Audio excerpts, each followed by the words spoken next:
Hello everyone. Last time हमने topic कर लिया था resistance, Ohm's law, ohmic circuit, non ohmic circuits. अब जो नया टॉपिक आता है वो आता है सेल्स। सेल क्या होते हैं? सबसे पहले अगर हम बात करें सेल्स की, तो सेल हमारे पास दो तरह के होते हैं। एक होता है इलेक्ट्रोलाइटिक सेल और एक होता है इलेक्ट्रोकेमिकल सेल। तो पहला इलेक्ट्रोलाइटिक सेल है, दूसरा इलेक्ट्रोकेमिकल सेल है। फर्क क्या है दोनों में? इसमें electrical energy converts into chemical energy. Electrical energy chemical energy में कन्वर्ट होती है। और इलेक्ट्रोकेमिकल सेल में क्या होता है? Chemical energy changes into electrical energy. फर्क है दोनों में, दोनों केसेस उल्टे हैं। हमें फिजिक्स में ये करना है, केमिस्ट्री में ये टॉपिक आता है, दोनों अलग अलग हैं। केमिस्ट्री में हमने इलेक्ट्रोलिसिस पढ़ा, उस इलेक्ट्रोलिसिस में हमने इलेक्ट्रोलाइटिक सेल पढ़ा। फिजिक्स में हम इलेक्ट्रोकेमिकल सेल, केमिस्ट्री में भी पढ़ते हैं इलेक्ट्रोकेमिकल सेल, लेकिन जो मेन टॉपिक है हमारा cell, electrochemical cell. Electrochemical cell को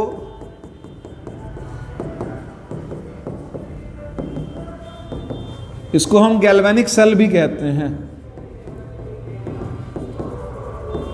क्या वर्ड यूज किया हमने? गैल्वेनिक सेल यूज किया। अब गैल्वेनिक सेल क्या है? हमने एक कंटेनर लिया, दो इलेक्ट्रोड्स लिए अलग अलग, और इनको उठा के किस में डाल दिया? एक सॉल्यूशन में डाल दिया। कौन से सॉल्यूशन में? इलेक्ट्रोलाइटिक सॉल्यूशन में डाल दिया हमने इसको उठा के। इस चीज को समझते हैं। जैसे एक तरफ हमने जिंक रॉड रखी और एक तरफ कॉपर रॉड रखी। एक तरफ जिंक हो गया और एक तरफ क्या हो गया? कॉपर। दो टर्मिनल्स हैं हमारे पास में अलग अलग। जिंक रॉड की टेंडेंसी क्या है? हम मेटल्स की रिएक्टिविटी के बेसिस पर हम सेल बनाएंगे। कैसे? जिंक जो है उसकी टेंडेंसी है आयोनाइज होने की, इलेक्ट्रॉन्स लूज करने की। कॉपर की टेंडेंसी क्या है?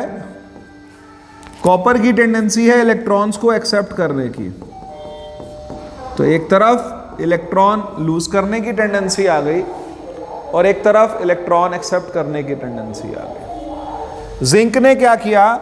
जिंक इनसाइड एनोड की तरह काम करेगा और आउटसाइड कैथोड की तरह काम करेगा।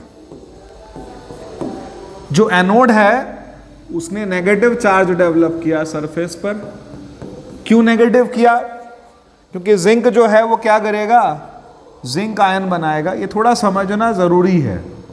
अगर नहीं समझेंगे तो फिर सेल की वर्किंग नहीं समझ पाएंगे। और कहीं किसी जगह पर लिखा आया कि एनोड और नेगेटिव टर्मिनल, तो एनोड इनसाइड है और आउटसाइड क्या है? वो नेगेटिव टर्मिनल है।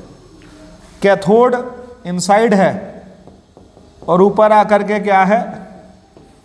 वो पॉजिटिव टर्मिनल है। ये नेगेटिव और पॉजिटिव टर्मिनल्स हैं। और दूसरी बात, ये एनोड है और ये कैथोड है। थोड़ा कॉन्ट्राडिक्टरी लग रहा होगा, एनोड नेगेटिव, कैथोड पॉजिटिव। ये इनसाइड सॉल्यूशन, ये इलेक्ट्रॉन्स एक्सेप्ट कर रहा है।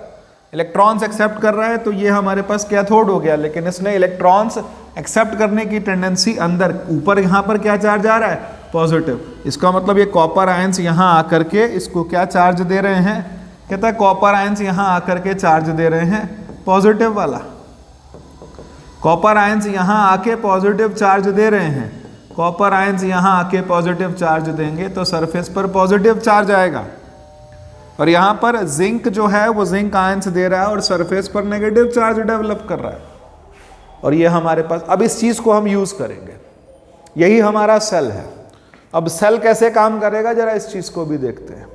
हमने क्या किया कि हमारे पास जब सेल तैयार हो गया, ये इलेक्ट्रोड्स की हेल्प से सेल तैयार हो गया, अंदर एनोड हो गया और उसके बाद यहाँ नेगेटिव टर्मिनल बन गया, ये पॉजिटिव टर्मिनल बन गया, ये दो टर्मिनल्स हमारे पास डेवलप हो गए। हमने डाइल्यूट H2SO4 यूज़ कर लिया।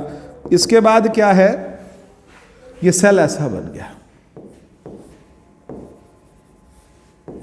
यहां नेगेटिव है, ये पॉजिटिव है, और इसको हमने क्या कह दिया, सेल की वर्किंग कैपेसिटी। हम किससे नापते हैं, किसी भी सेल की वर्किंग कैपेसिटी को जब हम मेजर करते हैं तो उसके मेजर करने के लिए जो वर्ड यूज होता है डेट इज ईएमएफ। ईएमएफ का क्या मतलब है, ईएमएफ का मतलब होता है इलेक्ट्रोमोटिव फोर्स। सेल की जो मैक्सिमम कैपेसिटी है चार्ज के फ्लो की, उसको हमने इलेक्ट्रोमोटिव फोर्स कह दिया। लगभग ये वोल्टेज जैसा ही है, वर्क कैलकुलेशन भी वही रहती है, work done per unit charge in flow of charge through out the circuit.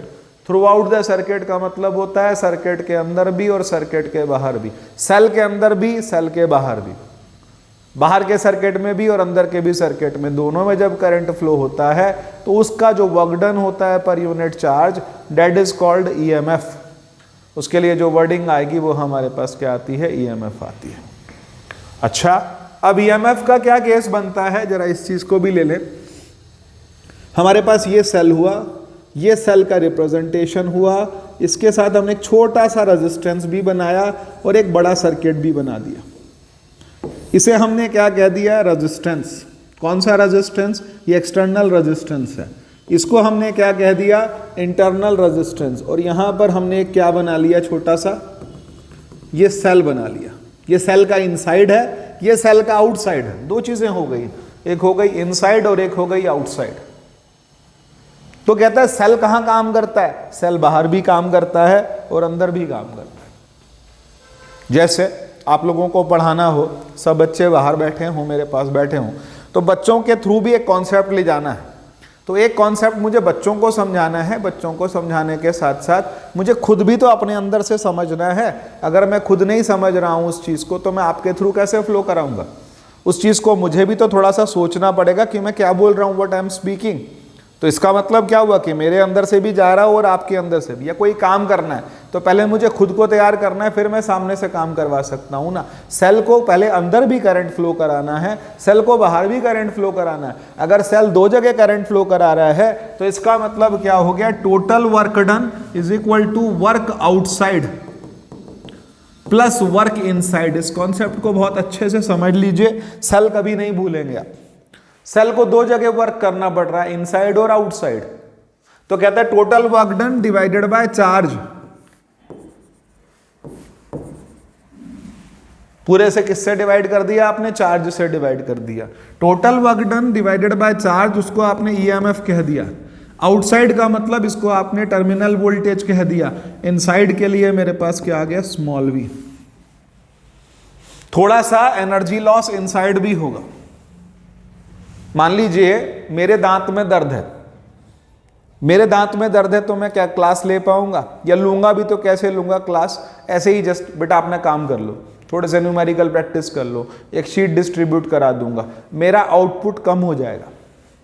क्योंकि सारी एनर्जी कहाँ खर्च हो गई, अंदर खर्च हो गई, अपने आप से ही लगी हुई एनर्जी। क्योंकि अपने दांत से ऊपर फिर मैं कुछ नहीं सोच पाऊंगा, बाहर का मैं कुछ नहीं सोच पाऊंगा। इसका मतलब क्या हुआ, मेरा इंटरनल रेजिस्टेंस बढ़ गया। अगर मैं कंप्लीटली बिल्कुल फुल फ्लेज्ड बिल्कुल हेल्दी हूं तो मैं आउटपुट बेटर दे पाऊंगा।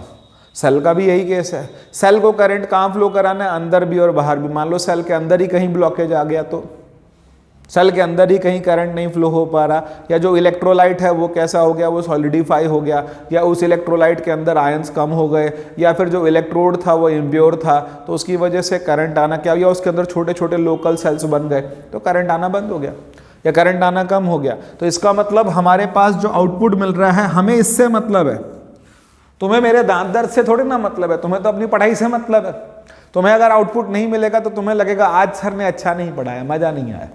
हमारे को सेल से क्या मतलब है, हमें क्या मतलब सेल के अंदर क्या परेशानी है, हमें तो आउटपुट चाहिए। आउटपुट कौन दे रहा, वोल्टेज। सेल के अंदर क्या है, स्मॉल वी। स्मॉल v क्या है हमारे पास में, internal voltage.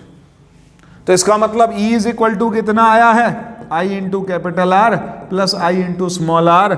E is equal to I common आ गया, capital R plus small r, तो I इज इक्वल टू कितना मिल गया, E upon capital R plus small r। तो इसका मतलब EMF क्या है, टोटल EMF। और एक चीज समझिए, EMF के बारे में एक चीज और क्लियर करते हैं, और वो क्या है, पहले तो ये फार्मूला ध्यान से देख लीजिए, I is equal to E upon capital R plus small r। जब सेल वर्किंग में है तो हम क्या वर्ड यूज करेंगे, टर्मिनल वोल्टेज। अब एक और चीज है, EMF कब नापते हैं, EMF नापा जाता है in open circuit. Open circuit में आप क्या नापते हैं, EMF नापते हैं। टर्मिनल वोल्टेज आप किस में नापते हैं,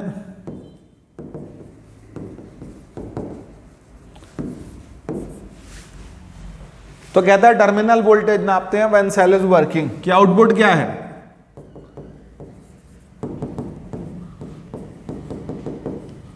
डिस्चार्ज वर्ड यूज नहीं करेंगे आप क्या करेंगे, सेल इज वर्किंग। जब सेल वर्किंग में है, या फिर एक और वर्ड यूज करेंगे, व्हेन करंट इज ड्रॉन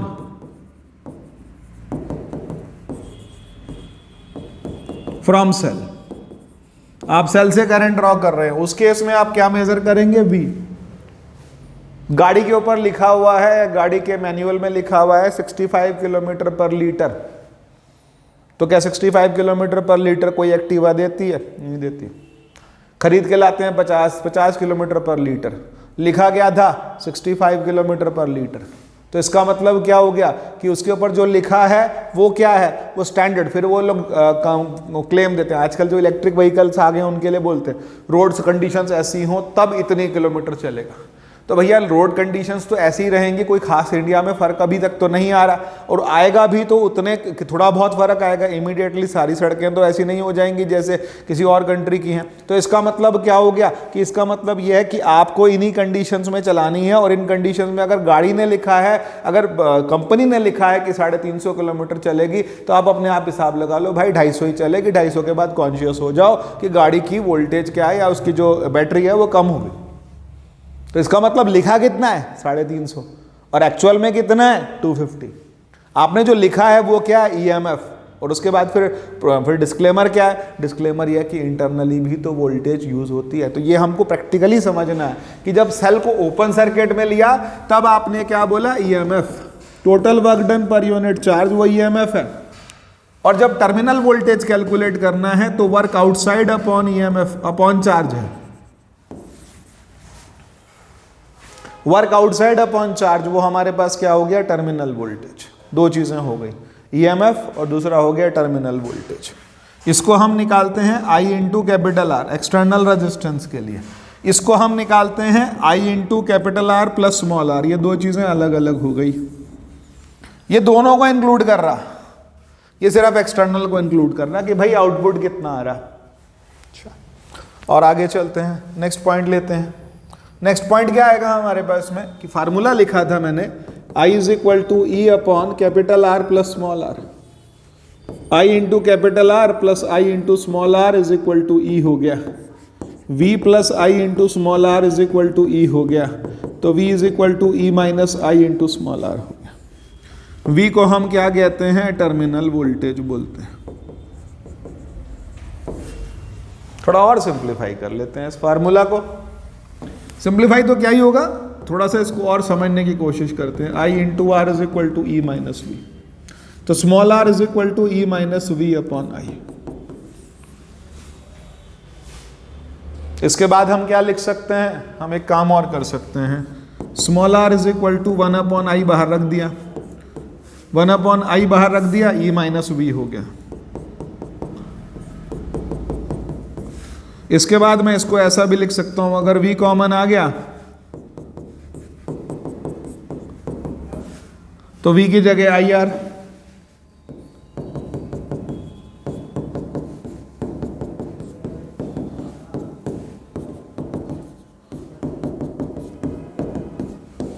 ये आ गया मेरे पास इंटरनल रेजिस्टेंस।